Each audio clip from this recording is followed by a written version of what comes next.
The North American Paperboard Packaging Competition was held today in Springfield. It's just our first stop as Western Mass News takes you town by town.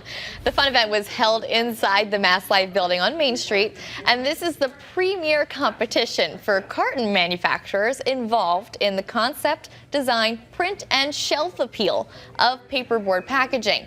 The event has come to Springfield each year, even in 2020. And now you know.